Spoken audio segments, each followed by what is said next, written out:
Hey, ¿cómo estás? Soy Luis Espinosa, director y fundador de FilmX, y estás por acompañarnos en este viaje llamado Tomodachi, un espacio creado para unir a productores, DJs, artistas y protagonistas de la escena urbana mexicana y chilena. Soy Andrea Ocampo, investigadora chilena de música urbana. A continuación, un nuevo capítulo de tu podcast Kawaii, que celebra y piensa el reggaetón como un espacio que excede a las masculinidades, que lo interpreta como un espacio diverso y de confluencia social, cultural y geográfica. Acompáñanos a repensar el perreo como una práctica de libertad, resistencia, creatividad y goce. En Tomodachi pensamos de día lo que bailamos de noche.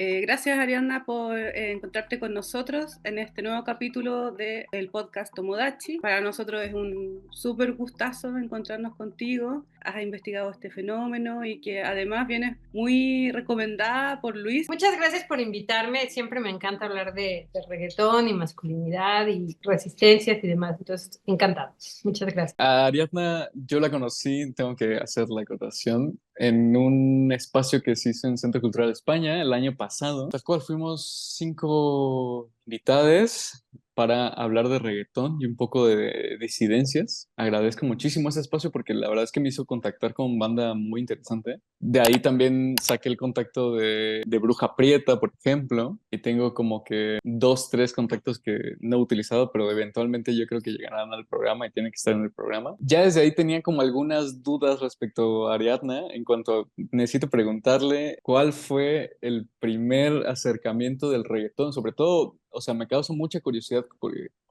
con este trip como de académica, o sea, ¿en qué momento, Ariadna, te diste cuenta de que en el reggaetón había cosas interesantes de las cuales se pueden hablar y no desde ese espacio un tanto genérico, digamos, o de hacer la crítica, digamos, esta crítica súper clasista, súper ya fetichizada, ¿no? Digamos.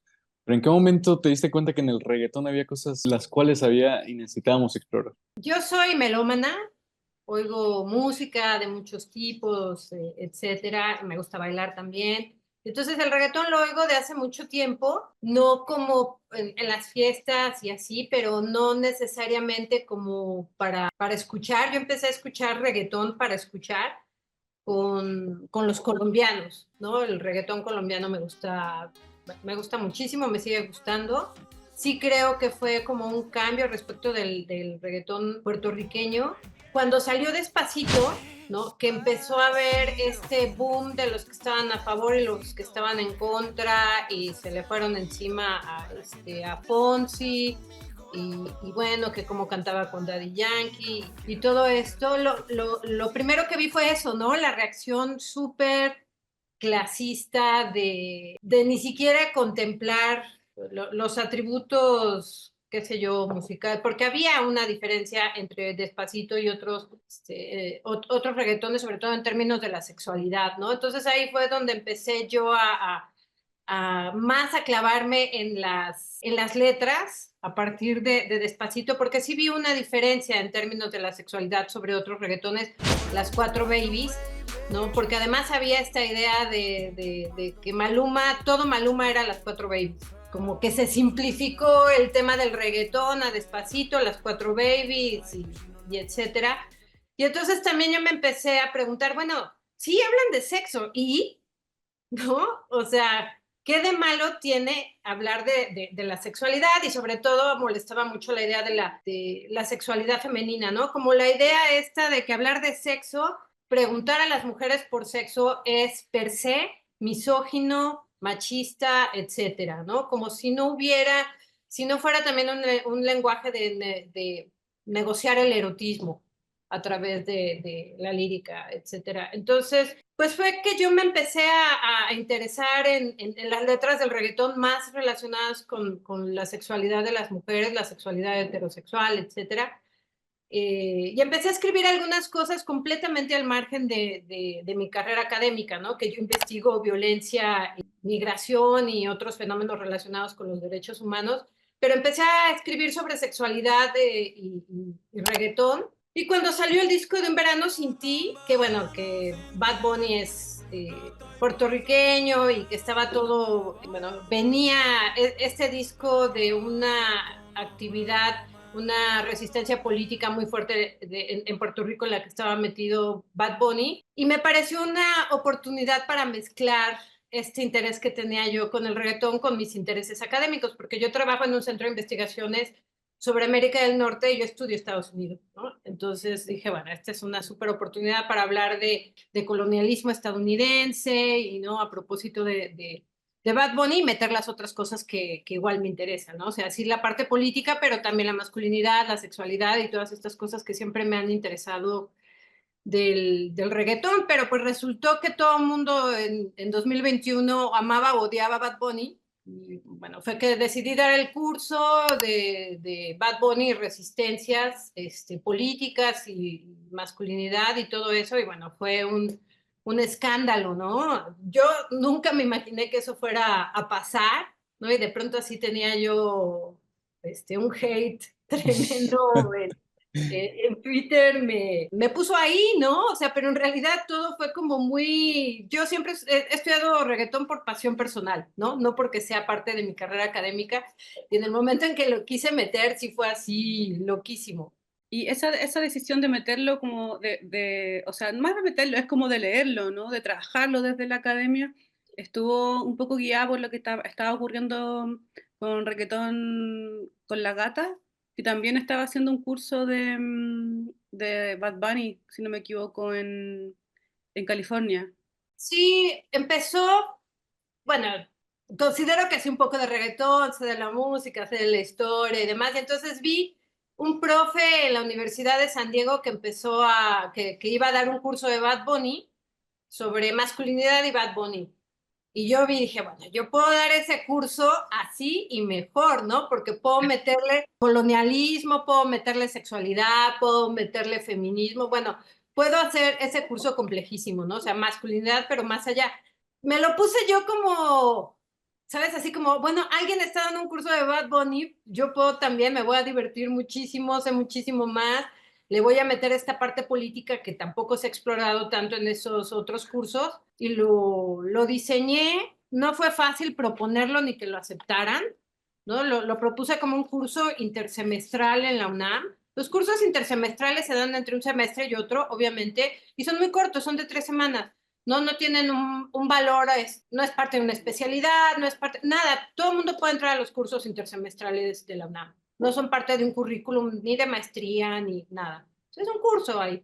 Entonces, lo propuse y me dijeron que sí, y pues hicieron la publicidad y ahí fue donde el asunto se desbordó, que como la UNAM le daba voz a un tipo que ni siquiera podía hablar bien, ya sabes, todas estas cosas entre xenófobas, racistas, ignorantes, clasistas en torno a, en ese momento muy relacionadas con Bad Bunny, pero sí fue en ese contexto, te digo, fue una cosa, una ocurrencia, ¿sabes? Dije, qué padre, o sea, qué oportunidad de poder, Bad Bunny, que es así, todo el mundo lo conoce ahorita, poder hablar de reggaetón y que esté dentro de mis líneas e intereses académicos, ya la hice. Era un momento, o sea, yo lo propuse como una cosa de disfrute para mí, ¿sabes? Algo lúdico, así de, bueno, sí investigo todas estas cosas, pero pues hago este curso y yo la paso bombísima, ¿no? Y está dentro de mis líneas de investigación y bueno, el asunto se desbordó por todos lados. ¿Cuál fue la respuesta de este curso? Porque, o sea, yo recuerdo que cuando salió la vi en todos lados, hubo una nota hasta en El País de España, fue un boom, pero ya dentro del curso, digamos, ¿cómo fue la respuesta? Pues al principio también quería yo como bajarle, como bajarle intensidad a lo que pasó y entonces solamente di como 2 entrevistas porque también fue así un bombardeo de que todo el mundo... Yo no quería tampoco ser relacionada con Bad Bunny, ¿sabes? O sea, así de ser alguien que se cuelga de... No, no, o sea, no soy yo, pues, ¿no? Entonces le quise bajar de intensidad, di una sola entrevista al País que creo que fue muy buena, aclaró ciertas cosas, y demás. Y entonces bajó, bueno, no creo que bajó la intensidad, yo ya nada más no contestaba a los periodistas que me buscaban. Y pensando yo también que bajara un poquito el nivel para el curso, porque el curso veníamos de la pandemia y yo no quería nada en línea, ¿no? Para mí fue muy difícil dar clases en línea. Entonces yo quería que fuera presencial y pues yo lo diseñé para que fuera un curso para 15 personas y de pronto ya me habían dicho pues, que lo ampliara porque ya había no sé cuántas personas inscritas, pues que fuera híbrido y le dije, no, o sea, vamos a dejarlo en 20 personas, pues, ¿no? Pero no puedo, o sea, no más. Que también yo no quería que se siguiera desbordando el tema. Y al final sí entraron como 22, 23 personas y fue bien interesante, o sea, porque se metió gente, mira, por ponerte había mucha gente que estaba en la industria musical y había alguien que era perito en una agencia del Ministerio Público en el Estado de México. Y yo así como, wow, ¿y qué hace aquí? Me dice, pues es que muchos de los feminicidios tienen alguna relación con el reggaetón. Y yo ¿Y dije, cómo sostenía eso? fíjate que al principio no me quedaba claro, porque él me decía, yo quiero entender, a mí no me gusta, pero yo quiero entender el reggaetón para ver por qué es que pasa esto, ¿no? O sea, por qué es una variable dentro de muchos de los casos de feminicidio que yo veo en el Estado de México. Y posteriormente, dentro de todo esto, me contactó un periodista y la entrevista es muy buena. Él me contactó porque me dijo que quería platicar conmigo porque en la encuesta de felicidad autopercibida del INEGI había una correlación entre felicidad y escuchar reggaetón. Pero también había una correlación entre estados donde había mucha violencia doméstica, mucha violencia, no necesariamente derivada en feminicidio, pero sí violencia sexual, y donde más se oye reggaetón. Entonces eran como elementos así muy que en sí mismos no te decían nada, pero bueno, yo ya me puse y escribí algo sobre eso. Me puse a ver qué es lo que estaba pasando. Yo lo que he trabajado como hipótesis a partir de eso es que bueno, la mayoría de las personas que reportan ser muy felices y escuchan reggaetón son mujeres de cierta edad, ¿no? De 18 a 25, 28 años. Entonces, en estados donde hay mucha violencia.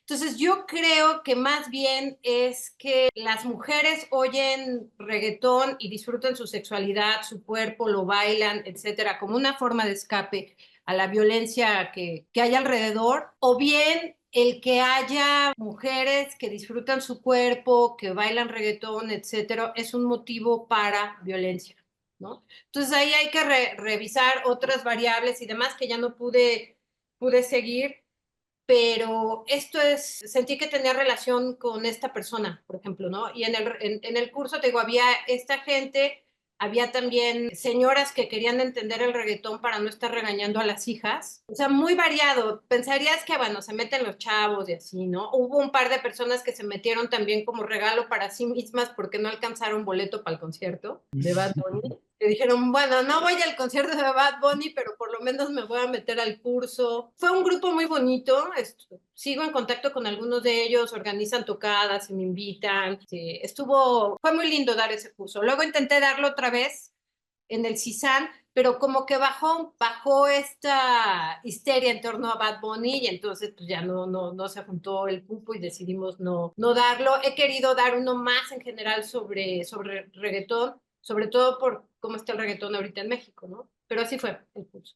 Edna, y bueno, sobre las líneas de trabajo y sobre este curso en particular y tu reflexión de manera independiente, bueno, nosotros sabemos que tú trabajas, uno de los temas centrales es la necropolítica, que tú de alguna manera las has definido como la administración del sufrimiento, ¿no? No sé si estoy en lo correcto o no, y quisiera saber cómo relacionas tú eso con la cultura popular y con el reggaetón en específico, cómo se vinculan ambos conceptos o no sé si son ambos mundos, pero cómo conviven, ¿no?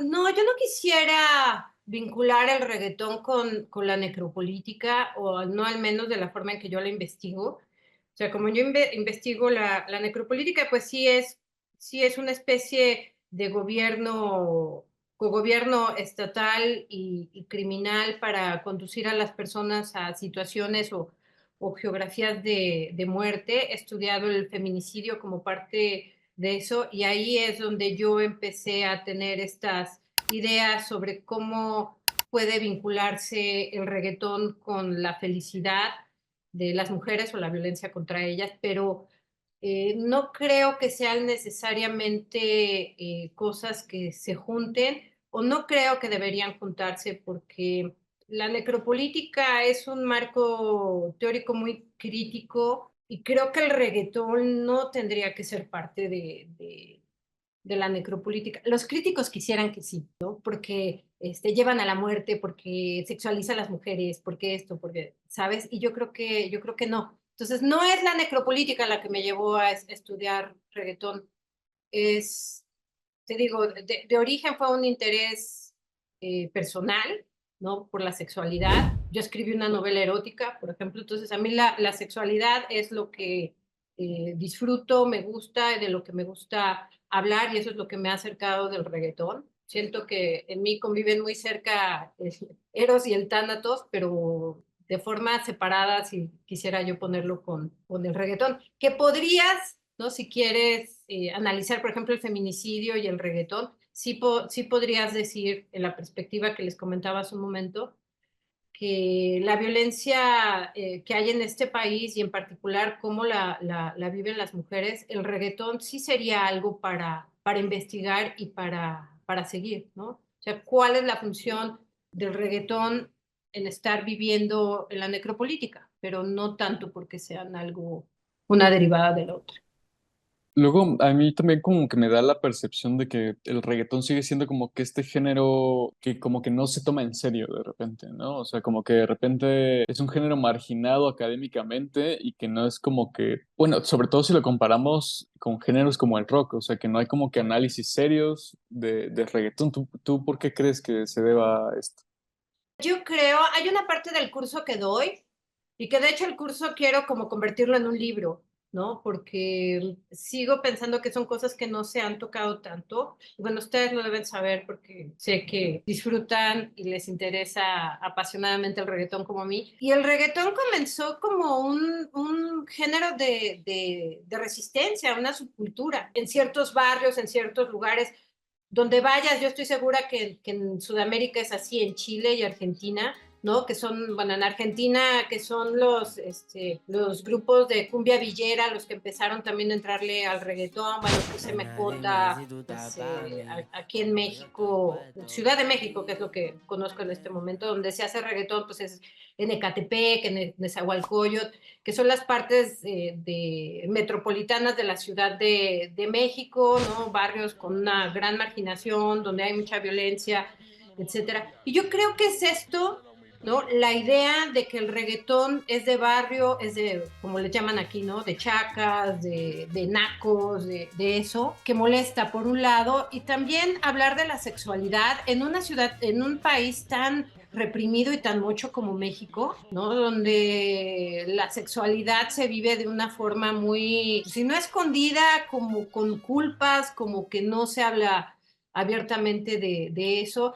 Yo creo que es entre clasismo, desprecio de clase y un poco de miedo a la sexualidad, ¿no? No me acuerdo quién le dijo ¿quién le contestó a Alex Intec que no le gustaba el reggaetón porque no le gustaba coger, o una cosa así. Y yo creo que tiene que ver también con eso. Yo estoy segura que la gente que se molesta con las letras muy sexualizadas, porque yo insisto, o sea, esto de que todo el reggaetón es machista, que todo el reggaetón es así porque habla de sexo, yo no estoy tan segura, ¿no? O sea, en el reggaetón se habla mucho de sexo, pero también se negocia mucho, ¿no? El sexo en el reggaetón. No es así de fácil de que yo llego y te digo, no todos son las cuatro baby, ni Maluma es las cuatro baby nada más. O sea, es como muy complejo, pero siento que la gente lo simplifica ahí, ¿no? Y entonces hay como un miedo a la sexualidad en general, en particular a la sexualidad en torno a la clase y la raza. O sea, son las mujeres pobres, marginadas, chacas, etcétera, las que perrean, ¿no? Las niñas decentes no, las niñas decentes oyen, no sé qué oigan, pero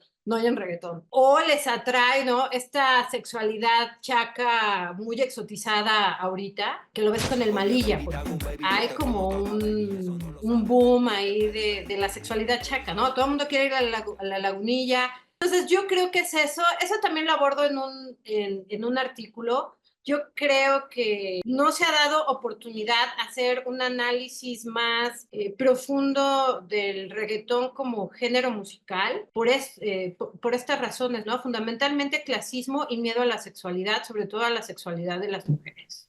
Creo. Para no perder la línea de hablar como de las mujeres y mirando el fenómeno, ni siquiera el actual, sino que yo diría como el histórico. ¿Por qué piensas tú que tenemos a tan pocas mujeres como representantes de este género musical? No solo en Puerto Rico, sino que también, digamos, en los otros epicentros musicales y culturales del reggaetón. Ah, mira, di una clase completa sobre ese tema del que me encanta hablar y que viene algo desarrollado en el libro este de Petra, de Mixing Reggaetón. En un principio, en Puerto Rico, pues las mujeres no le podían entrar al reggaetón, ¿no? Porque el reggaetón y el rap era un género de mafiosos, de vándalos, de pandilleros, etcétera. Bueno, a quien hacía o escuchaba reggaetón se le perseguía y bueno, tenía esas letras y demás, y también se empezó a relacionar a las mujeres que escuchaban reggaetón y que iban a los perreos, se les empezaba a calificar de prostitutas, de putas, etcétera, etcétera, etcétera. De tal forma que llegó un momento, en Puerto Rico se criminalizó 2 años el reggaetón, ¿no? O sea, no se podía bailar, no el reggaetón, el perreo, no se podía perrear. Entonces estaba muy criminalizado y sobre todo muy estigmatizado para las mujeres estar involucradas de alguna forma con el reggaetón, incluso aparecer en los videos de los cantantes de reggaetón podía considerarse algo relacionado con la prostitución, cosas así, ¿no? O sea, una mentalidad muy conservadora del prohibicionismo estadounidense en torno a, bueno, hay esta ala, me parece a mí, muy conservadora del feminismo estadounidense, de criminalizar todo lo que tiene que ver con la sexualidad, ¿no? Todo lo que tenga que ver con sexo es pornografía o prostitución. Y así fue como empezó a calificarse el perreo, de tal forma que no había mujeres que quisieran entrar. Solo estaba Ivy Queen, que tiene una personalidad muy fuerte y de alguna forma se masculinizó para entrar a la industria del reggaetón. Pero fuera de Ivy Queen no podías ver a nadie por esta represión moral que existía en Puerto Rico. Y bueno, estamos hablando de que eso fue a mediados de los 90 hasta 2008 que empezó a migrar el reggaetón como industria a Colombia. Una vez que llega a Colombia el reggaetón y ya no hay esta persecución estadounidense, porque pues hay que recordar que Puerto Rico es Estados Unidos y se rige, ¿no? Por la cultura legal que hay ahí, ya no había esta persecución y entonces se vio la oportunidad y empezaron a surgir más mujeres que hicieran reggaetón. Pero era fundamentalmente por eso, ¿no? Porque era muy reprimido para las mujeres. Una vez que se va de la industria puertorriqueña, se va a Colombia y los colombianos no tienen ningún problema con la sexualidad, ¿no? Se vive muy abierta, de forma muy abierta en muchos lugares, en Medellín, donde empezó el reggaetón, la sexualidad no era un problema y empezaron a haber muchísimos más mujeres. Y ya en los últimos años que han entrado otros países a la industria, en particular Dominicana, yo creo que Dominicana vio un gran nicho que no había sido cubierto, que es el reggaetón de mujeres, ¿no? Y entonces tienes ya a Toquilla y tienes bueno, varias dominicanas que además hacen dembow, que es un género que es todavía mucho más sexualizado, movido, etcétera. Pero fue por eso es que a mí me cae gorda Rosalía, ¿no? Y yo insisto, a donde vaya, me parece un arribismo, oportunismo de su parte, montarse en una industria donde las mujeres fueron tachadas de putas, de prostitutas, donde no se les dejaba entrar, etcétera, y ya que está blanqueadísima la industria, ¿no? Donde ahora sí está en los Grammys, ahora sí le entra, ¿no? Me parece como pues muy oportunista, ¿no? Llegar a una industria y pararse así y llevarse los Grammys cuando hay muchísimo sufrimiento de las mujeres en la industria, las que han entrado y muchísimas de las que no pudieron entrar, ¿no? En su tiempo, porque pues tenían que cuidar que no las estigmatizaran por estar metidas en el reggaetón. Eso que dices tú, Ariadna, siento que pasa en todas las dimensiones del reggaetón, en la música, en las productoras, en la gente que investiga, en la gente que escribe, en la gente que hace las fiestas, Como me parece que hemos normalizado una, comillas, industria, porque bueno, es industria quizás en Estados Unidos, pero no sé si todavía eso ya es en México. En Chile estamos en ciernes de que esto sea una industria. Y hemos normalizado que el club de Toby, ¿no? Como equipos completos de trabajo de solo mens, solo hombres, que están como a la siga, ya sea de una figura masculina, súper poderosa, llena de bling bling, mientras más flaite, más naco, más chaca, mejor.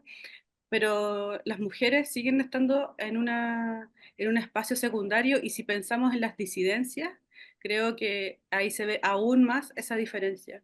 Sí, yo también creo eso. Sí, creo que es a nivel más de industria donde están metidas donde ya han podido entrar estoy pensando en Nicki Nicole, pero ella es argentina, ¿verdad? Sí, Sí, creo que todavía hay eso, pero sí creo que está menos estigmatizado. A lo mejor ahí sí es que opera ya el dominio masculino en la industria musical en general, ¿no? Como dices, o sea, no solamente reggaetón, como es en la industria, ¿no? Como más siempre dominada por hombres.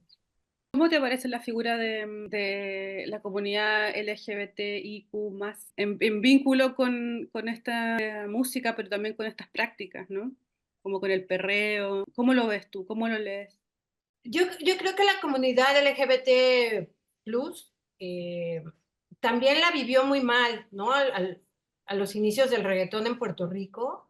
Hay un par de canciones que analizamos en mi curso de unos tipos que se llaman los guanábanas, creo que se llama. Sí, sí lo ubicas, la de Sí, puta, sí. son una cosa y tienen una ahí de transfobia súper súper brutal, pero a los gays y bueno, más a los gays que a las lesbianas, ¿no? Porque son como más visibles, sobre todo en ese tiempo, les iba muy, muy mal, ¿no? También con el reggaetón. Y creo que poco a poco se ha ido haciendo un lugar. Bueno, en Puerto Rico la homofobia en torno al reggaetón era brutal, ¿no? O sea, mataron a este chico Kevin, no me acuerdo cómo se llama. Kevin Fred. Sí, en el que estuvo vinculado Una. sí. Pero ahorita ya tienes, por ejemplo, este chico venezolano, La Cruz, no sé si lo han escuchado, que hace un reggaetón increíble, pero ya abiertamente con letras de sexo y amor gay, ¿no? Y los videos son muy sexuales, muy sensuales, muy eróticos, muy lindos, donde ya están abiertamente hombres que tienen sexo con otros hombres, ¿no? Y es muy lindo. Entonces también ha sido difícil para esta comunidad, pero creo que también se ha ido abriendo camino y ya están como más ubicados. Young Miko es abiertamente lesbiana o bisexual, no sé. También ha llegado a lugares bien, bien importantes sin tener que esconder la sexualidad. Creo que se han abierto brechas, ¿no? Y posiblemente, bueno, yo sigo pensando que ahí Bad Bunny más que Balvin o Maluma, los que tuvieron que ver en bajar esta histeria de ser muy macho en el reggaetón, ¿no? Como ya ir suavizando la imagen, los símbolos, etcétera. A mí luego me da como también la percepción, hablando un poco de disidencias, que bueno, no, o sea, no sé, no quiero hacer como un comentario funable, pero, o sea, de repente sí me da la percepción de que, bueno, no cualquier disidencia llega al mainstream, ¿no? O sea, si estamos hablando de John Miko, es porque John Miko cumple con un estándar de belleza hegemónico. Claro, Si estamos hablando de parcialmente un... blanqueada, sí. Totalmente. O sea, si estamos hablando de villana antillana, es porque también cumple con un estándar, o un estándar blanco. Incluso Bad Bunny. Entonces, o sea, de repente sí encuentro como que estos estereotipos, digamos, de que las minorías que llegan o las personas que llegan al mainstream son personas blancas. ¿Tú crees que existe, sí, una blanquificación en el género, digamos? Sí, yo creo, sobre todo a nivel industrial, o sea, el reggaetón se volvió aceptable con Despacito, ¿no? O sea, pero estaba Fonsi, lo que Fonsi es un mestizo, ¿no? En la política racial de Puerto Rico es muy importante esas diferencias, ¿no? O sea, una cosa es estar más vinculado a las comunidades negras, que son las que perrean, y otra estar ya más cerca del mestizaje, como Fonsi, y pues, ser mestizo en Puerto Rico blanquea. Y yo creo que John Mico está justamente en ese grupo, también Bad Bunny y demás. Y sí, pues es el nivel de la industria. Pero, por ejemplo, estos chicos que les mencionaba, La Cruz, creo que es uno solo, no sé si es un grupo o es él nada más. Es una sexualidad más negra. Creo que depende. O sea, sí creo que ya podemos hablar de diferencias nacionales en torno a esto, ¿no? O sea, la gran industria del reggaetón va a ser Puerto Rico y en eso tienes mucha razón, pero siento que en otros países como que la política racial es diferente, eso se expresa también en la música. Porque, o sea, de repente también me da la percepción que incluso las personas ya racializadas que quieren entrar al mainstream, como el caso de Toki, sí tienen que recurrir a la compañía blanca para llegar al mainstream. O sea, por ejemplo, siento que Tokisha no pegó hasta que tuvo de amiga a Yomiko o tuvo de amiga a Madonna. Y, Claro que entró al mainstream, sí. o sea, abriendo, o sea, se abrió la puerta a través de la blanquitud, pues, me parece. También ahí podrías hacerte la pregunta, ¿si quieres que todo el mundo llegue al mainstream? O sea, esa sería también otra, ¿no? Pero de pronto llegan al mainstream y entonces ya todos se pintan el pelo de güero, ¿no? Y empiezan a hacer pop. Y entonces ya perdiste la mitad de lo chido que pueda hacer la música, siento yo, ¿no? Sí, al final esa subjetividad de minoría, ¿no? Digamos. Porque el reggaetón pues es un género contestatario, pues, ¿no? O sea, sí llegó al mainstream, se ha industrializado, y por supuesto tiene que pasar por el pop y la gente bonita, blanca, etcétera, y son los que venden y llegan al Grammy, ¿no? Pero está también toda esta parte del reggaetón que no ha llegado ahí, y creo que es también algo que queremos, ¿no? O sea, que el reggaetón siga siendo un género en el que se puedan montar las disidencias y lo contestatario, y entonces no tienes que llegar al mainstream, o a lo mejor ni siquiera es deseable. Creo que es como, pues, una cuestión ahí dialéctica. O sea, sí hay algunos que se blanquean y llegan ahí y demás, y hacen que el género llegue a ciertos lugares, pero pues al mismo tiempo siempre están todas estas otras expresiones que no lo va a hacer, no lo van a hacer y ni siquiera quieren, ¿no? O ni siquiera queremos, porque una vez que entran al mainstream, pues ya se vuelven a blanquear las letras, ¿no? Como pasó con Despacito. En la misma línea de lo que tú dices, tú proponías que pensáramos qué es lo que si queríamos que eso sucediera, ¿no? Si es que el reggaetón llegara al mainstream, pero yo seguiría más allá de la pregunta y me diría como, ¿qué es lo que buscan los artistas, ¿no? Lo pienso principalmente en el contexto del reggaetón chileno, que me parece que debe haber sido muy parecido a lo que ocurrió en sus comienzos en Puerto Rico, en que los jóvenes que comienzan a hacer música o las pistas o a masterizar o a mezclar o MC encontraban en esta actividad, en esta práctica cultural, digamos, una salida ante las necesidades económicas de la casa, ¿no? Hacían ahí sus monedas para ayudar a su madre. De hecho, en Chile por lo menos, yo no lo he visto en otros lados, muchas de las canciones hablan de la mamá y de cómo, por ejemplo, a través de las ganancias de sus primeros discos, le compran la primera casa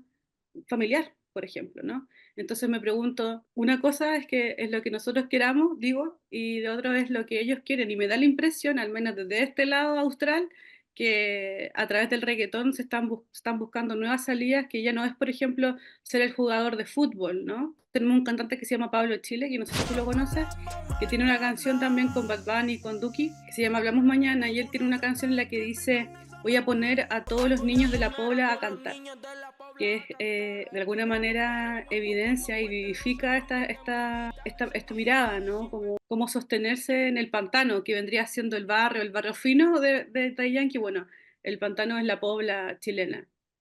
Entonces, a partir de eso y también como de otras cosas que tú has mencionado, que tiene que ver con cómo se veía antes el reggaetón y cómo, por ejemplo, fenómenos como Rosalía se suben al bus por detrás, ¿no?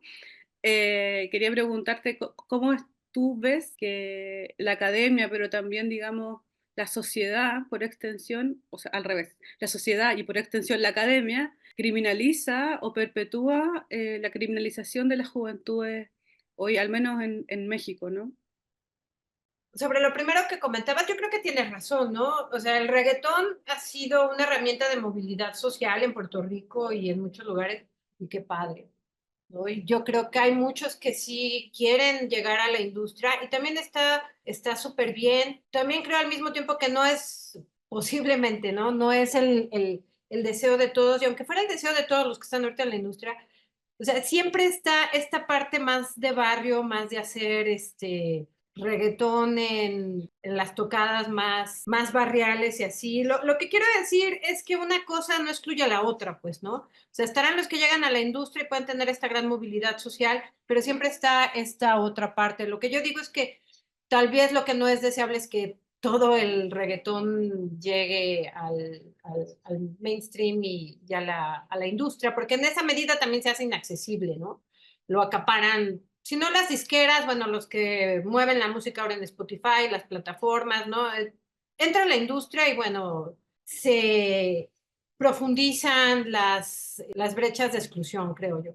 Y sobre lo otro que comentabas de la criminalización, pues yo creo que sí, ¿no? O sea, se sigue criminalizando la gente que escucha reggaetón y que perrea por las mismas cuestiones, ¿no? De clase.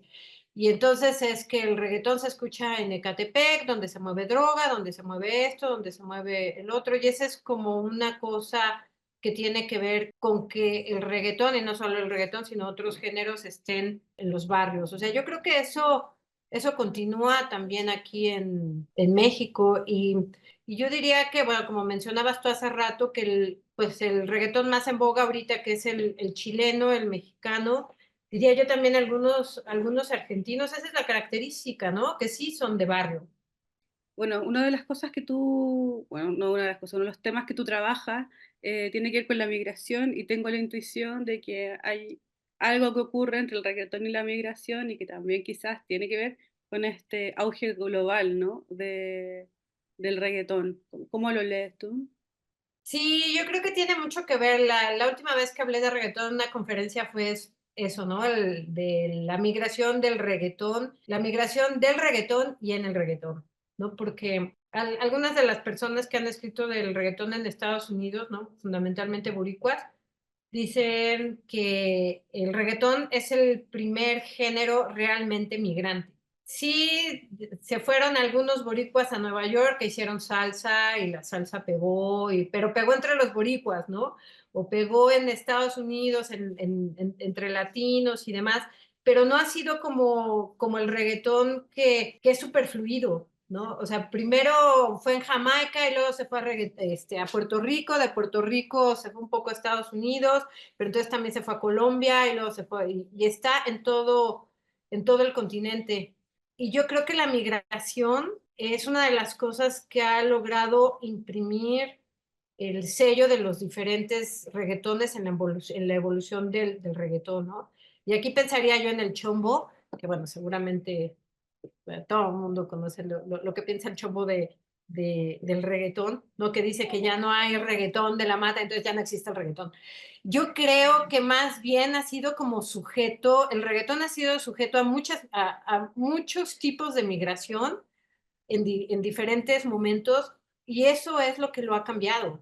No quiere decir que ya no existe el reggaetón, sino como la migración del reggaetón, como en todas las migraciones, hace estas fusiones, estas integraciones, estas mezclas que son maravillosas y que no puedes esperar que el reggaetón siga siendo esencialmente lo mismo con tantas migraciones que ha tenido, ¿no? Y me parece o sea, que ahorita el reggaetón esté en Chile y en México, o sea, que sea el momento del reggaetón chileno y mexicano, me parece formidable, aun cuando ese reggaetón, algunos digan que ya no es reggaetón, ¿no? Porque no sé si has visto eso, que dicen, no, bueno, es que eso ya no es reggaetón. ¿no? Reggaetón Daddy Yankee. Pero bueno, o sea, si vas a ser esencialista y pensar que el reggaetón fuera de Daddy Yankee, Wisin y Yandel y todos estos digamos, como de la segunda gran ola del reggaetón puertorriqueño, o sea, entonces ya no tienes absolutamente nada. A mí me parece que la migración en el reggaetón ha sido muy, muy, muy beneficiosa. Como la migración en cualquier ámbito, pero en el reggaetón creo que se expresa súper bien, ¿no? Y hablábamos un poco de que bueno, ya la figura del Chaka también se ha vuelto como un fetiche, hablando de Malilla, el fenómeno de Malilla, Mali, sácatela, ¿sabes? O sea, todo este trip que ha surgido alrededor del Malilla. O sea, creo que hoy todo el mundo quiere ser chacalón, incluso vivir esta experiencia chacalona de irte al Mickey, ¿no? O irte al barrio a escuchar reggaetón, a tomarte la michelada en Tepito. Y bueno, hoy todo el mundo quiere ser bellaco o chacalón, ¿no? O sea, y experimentar socialmente y económicamente como que esta experiencia, quizá no económicamente, socialmente sí, pero bueno, parece que estas barreras entre lo chacalón, entre la gente blanca, estando intactas realmente. O sea, ¿tú crees que en algún momento esta inclusión del reggaetón y la figura del chacalón de alguna manera acorte las distancias bueno, las distancias sociales entre lo blanco y lo moreno, lo chaca, digamos?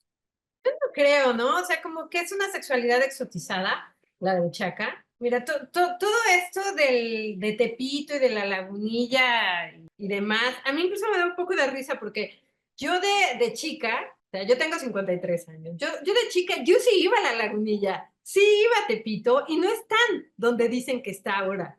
O sea, ahora que fui recientemente con mis hijos, y llegamos y está ahí por Tlatelolco y yo así de, a ver, ¿en qué momento se movió Tepito y la Lagunilla a Tlatelolco? De verdad, ahí no es la Lagunilla ni es Tepito. O sea, se ha hecho un montaje para montar un espectáculo de Tepito y de la Lagunilla y creo que es lo mismo con la sexualidad chaca, ¿no? Es parte de toda esa experiencia que es un montaje. No es un montaje desde lo geográfico, porque claro, no te van a meter al verdadero Tepito, ¿no? Ni a la verdadera Lagunilla, ¿no? O sea, la verdad es que uno ni saldría, ni saldrías completo, pues, ¿no? La gente no quiere, o sea, la gente de esos barrios no quiere que vayas. O sea, lo han puesto a la orilla y se siente todo esto de que es de verdad la experiencia y creo que también está como muy fabricada, ¿no? Esta identidad chaca. Tú puedes hacerte chaca en cualquier momento, ¿no? O sea, te pones una bolsita de estas, la playerita, qué sé yo. O sea, creo que hay mucho espectáculo ahí y creo que ahí se va a quedar, ¿no? Como algo de consumo para las clases medias. O sea, geográficamente te acercan el barrio para que no tengas que meterte ahí ni nada. Y creo que también es eso con la sexualidad. Y no sé si opera también con las mujeres. Fíjate, ahorita que lo estoy pensando, no sé si ustedes saben, pero me parece que es algo que tiene más que ver con los hombres, ¿no? O sea, esta exoticidad del chaca es algo masculino. ¿Ustedes creen? Masculino Mm, y es como un estereotipo. Creo que se da en todos los países, ¿ah? No creo que sea solamente del Chaca, creo que también, por ejemplo, es del flaite, ¿no? O del bichote en Puerto Rico, ¿no? Y creo que tiene mucho que ver con quién es el que canta, quién es la voz y canta sobre sí mismo. Ellos hablan sobre sí mismos, ¿no? Entonces también tiene que ver con una autoimagen, siento yo, ¿no? Muy exacerbada, pero también muy comercial que tiene que ver con cómo ellos se presentan ante el mundo, como con unas personas también como, con una alta capacidad de, más que de dar placer, de goce, ¿no? De ellos mismos gozarse la vida, gozarse los cuerpos, gozar la discoteca, ¿no? Gozar las sustancias y que de alguna manera lo vinculan con una forma de ser hombre, varón, ¿no? Macho en el barrio. Y eso también es una suerte de pedagogía, siento yo, de masculinidad en esas mismas comunidades. Porque por otro lado tenemos a la Karol G diciéndote cómo es una bichota, ¿no?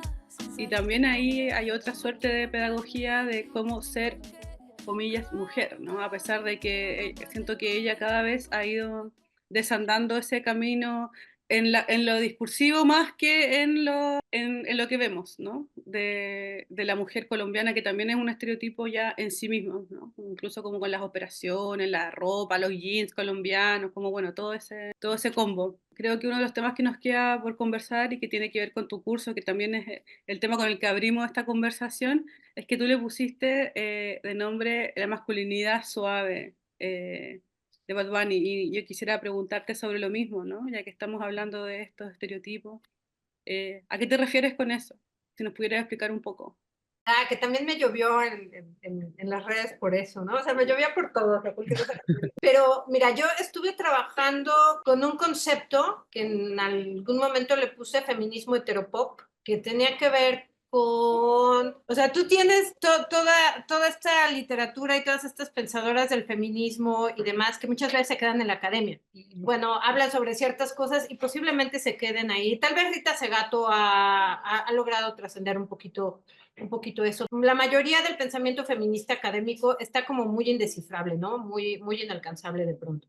Pero tienes a veces a gente de celebrities, influencers, etcétera, lo que sea, que toman una posición feminista basada en su experiencia de cantantes populares, etcétera, que tienen muchísimo más influencia entre la gente que todas estas pensadoras, ¿no? Que, en algo que escribí ejemplificaba yo con un discurso que tuvo Madonna en algún momento, ¿no? En el que ella hablaba de su experiencia siendo una mujer que había hecho su fama mucho en torno a la imagen, de una imagen sexualizada, etcétera, ¿no? Y entonces ella hablaba de esta experiencia, pero también le decía a las mujeres, bueno, si les gustan los hombres, si les gusta esto, no tienen por qué esconderse ni nada y demás, ¿no? Yo empecé a hablar de este concepto de, bueno, posiblemente tiene mucho más influencia, ¿no? Estas figuras que tienen una fuerza como mujeres muy fuerte, que rechazan ciertas cosas, por ejemplo, lo que hizo Shakira escribiéndole... ¿cómo se llama esta canción? No, la que hizo con Bizarrap, ¿no? Las otras que ha hecho. La de las mujeres facturan, ¿no? Claro, ¿no? O sea, muchas mujeres que se han hecho a un lado porque les pusieron el cuerpo, ¿sabes? Y pareciera que es insignificante, que no importa, que no sé qué y demás, pero tiene cierta importancia, ¿no? Que mujeres que están paradas ahí hablen de estas cosas que sí tienen que ver con una agenda heterosexual, de intereses de mujeres heterosexuales que de pronto en el feminismo académico se desdibuja. O sea, en el feminismo académico de pronto o tienes que ser lesbiana o tienes que dejarle de hablar a los hombres, ¿sabes? ¿No? Y a mí me han llegado alumnas así muy jovencitas a pedir que dirija sus tesis y así, o simplemente se me acercan porque me dicen, bueno, yo he leído lo que has escrito de reggaetón y sé que eres heterosexual, entonces me da cierta confianza porque ya ahorita, o sea, ser heterosexual no se ve bien en la facultad, ¿no? Entonces, hay como una cosa ahí y yo lo que vi es que las representaciones en la cultura pop son importantes para las mujeres, ¿no? Y para discursos feministas que no llegan a través ni de Butler, ni siquiera de Segato, nada de eso, ¿no? Es a través de la cultura popular. Entonces, a partir de esto es que yo empecé a analizar la masculinidad dentro del reggaetón. No es que sea así el gran cambio y que los hombres van a cambiar y van a dejar de hacer esto y demás. No, es una masculinidad que en lo estético, en lo simbólico, empieza a transformarse en algo que es más suave, ¿no? Ya no son así como los collares de perro, las cadenas, o sea, hacer el bling bling y todo lo que quieras, pero ya entra el rosa, ya entran los pantalones de piel, más pegados, que son andróginos, y bueno, tienes ahí a Balvin que lo hizo, desafortunadamente Balvin lo hizo nada más como una imagen, discursivamente se veía más en Bad Bunny, y yo le puse suave no porque fuera un cambio radical, sustancial en cómo iban a comunicar un cambio de masculinidad, sino en lo simbólico, ¿no? Que pude haberle puesto masculinidad suavizada en lo simbólico, pero le puse nada más así masculinidad suave. Y es por eso, ¿no? Porque creo que la cultura pop en las representaciones sí es importante y en particular en el reggaetón se suavizó una masculinidad que era rudísima, muy dura, muy fuerte, muy de la calle, muy del barrio, ¿no? Donde los hombres homosexuales eran inmediatamente descalificados, violentados, etcétera. Y pues tenías a esto, el curso era de Bad Bunny, era fundamentalmente Bad Bunny, pero hablaba yo también de Balvin y de Maluma, de cómo empiezan a suavizar esta imagen, ¿no? Metiendo símbolos e imágenes, una estética que ya no es la del bichote. ¿Crees que esto tuvo, no sé, o sea, de repente me da la impresión de que también esto tuvo que ver el movimiento Me Too? O sea, que Total. creo que sí existe, que el Me Too fue un parteaguas, tanto en el feminismo como en las masculinidades. O sea, que sí tenemos como una masculinidad, Antes. digamos, antes y una masculinidad después, ¿o me equivoco? Yo estoy completamente de acuerdo, ¿no? O sea, particularmente en el reggaetón, yo creo que hay un antes y después de Despacito y del Me Too, ¿no? Que son más o menos al mismo tiempo, que empezaron a cambiar las narrativas, o sea, en la medida en que se blanqueó, ¿no? Y también era más visible y más accesible, completamente esto pasó, ¿no? O sea, y ahí es, tú ves las letras de Bad Bunny, de quien quieras, antes del Me Too, y por supuesto hablaban ¿no? Las letras del reggaetón hablaban del cornudo, ¿no? De tú eres más feliz conmigo, ¿no? Porque yo te cojo mejor, me la voy a coger. Eran las únicas cosas. Y después del Me Too, o sea, como que se empezó no a suavizar, pero ya empezó a mediar el consenso. Yo te voy a coger si tú quieres, y te voy a tocar si tú quieres, ¿no? Y te voy a coger por el culo, pero solo si tú quieres. Entonces sí siento que eso hizo, o sea, matizó, o sea, se seguía hablando de sexualidad, pero más consensuada que antes, ¿no? Y las mujeres empezaron a tener también ya un papel así de, a ver, yo decido con quién, ¿no? Y entonces Becky G y de todas estas, pero yo creo que sí, el Me Too fue completamente un parteaguas para el cambio de narrativa y para que los hombres en el reggaetón se dieran también más licencias, de a lo mejor de algo que siempre había estado ahí, pero de lo que no se hablaba, ¿no?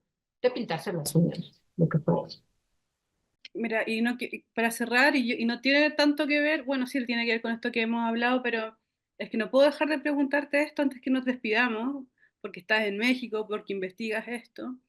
Y la pregunta tiene una pequeña intro que versa así. En Chile, nosotros acabamos de terminar con una discusión en la Cámara de Diputados que querían promover una ley para que no se financiaran las presentaciones en festivales de artistas de reggaeton, porque promovían la narcocultura, ¿no? Para nosotros la palabra narcocultura es nueva, relativamente nueva, ¿no? Creo que debe tener en boga, en pauta, al menos 3 años, no más que eso.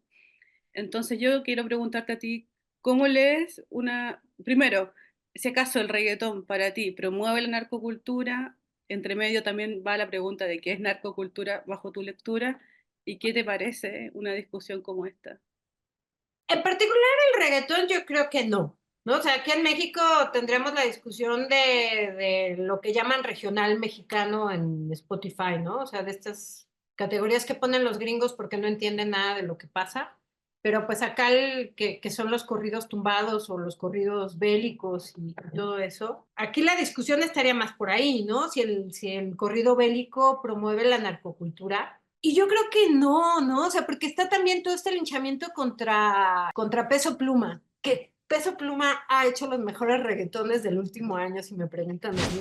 Están increíbles. Debería dedicarse al reggaetón Peso Pluma. Pero bueno, fuera de ese paréntesis, yo creo que no. O sea, aquí en México las letras de los reggaetones y de los corridos, sí, todo el mundo habla de que ella se quiere meter tusi y de que ya ando yo en la troca y la suburban y todo eso, ¿no? Como una imagen que de pronto les llaman aquí los alucines y que es parte de la narcocultura jóvenes. Yo creo que todo esto no lo promueve, es una expresión. No es que digan, bueno, estas letras se hicieron para promover, no. O sea, los jóvenes que hacen corridos y que hacen reggaetones son una suerte de juglares que están hablando de cómo es la sociedad ahora, lo que se vive, lo que se negocia, en la fiesta, absolutamente todo, ¿no? Yo tengo un hijo de 16 años y te puedo decir que es así, ¿no? O sea, las drogas están ahí por todos lados y no tiene que ver con lo que se canta o con lo que se baila, ¿no? Sino lo que está afuera, lo que se permite, lo que no está regulado. No se trata de prohibir, ¿no? Se trata de regular, de ver, etcétera. Y eso es lo que no está ocurriendo. Y se quiere agarrar la música popular que escuchan los jóvenes para criminalizarlos a ellos y para, de una forma, eximirse de responsabilidad sobre lo que de veras está pasando. Porque pues si de veras tuviéramos toda esta violencia y el narco porque hay corridos y porque hay reggaetón, sería facilísimo, ¿no? O sea, ya se habría resuelto. La música es solamente una expresión, como lo es el arco, como es las artes visuales y todo esto, pero creo que se agarra de chivo expiatorio algo que es muchísimo más profundo. Y bueno, lo que va a ocurrir con la prohibición es que se van a hacer tocadas clandestinas. Y entonces ahora sí van a entrar las mafias. Igual que aquí en México que están prohibiendo los vapes, regalazo, como dicen, al narco, ¿no? Porque en la medida en que prohíbe, se hacen los mercados negros y quiénes son los que sacan partido de eso, pues las bandas criminales. Me parece un gran error prohibir cualquier cosa que tenga que ver con la cultura, libros, música, imágenes, etcétera. Ah, de hecho prohibieron a Peso Pluma, ¿no? Que tocara, fue ahí sí, ¿no? En En Villa Viña, del ¿no? Mar. En Viña del Mar, ¿no? Sí, de hecho, por eso él no vino finalmente. Y a partir de ese debate que se dio aquí en Chile, que fue a comienzos de año, de este año, fue que se levantó esta moción para discutir esta ley que finalmente no prosperó, pero eso fue hace 5 minutos atrás, que no prosperó, ¿no? Pero tuvimos todo el año en esta discusión de si acaso el Estado iba a promover con plata del Estado, digamos, de todos los chilenos en este caso, mensajes de esta índole que en el Reino de Chile es una cosa todavía muy horrorosa, ¿no? Sí, yo creo que es un gran error y pues sí, me imagino que todas estas cosas son como muy nuevas en Chile. Creo que en México estuvimos en algún momento así, ¿no? Cuando estaban prohibiendo los narcocorridos de los Tigres del Norte, ahí como a principios bueno, cuando empezó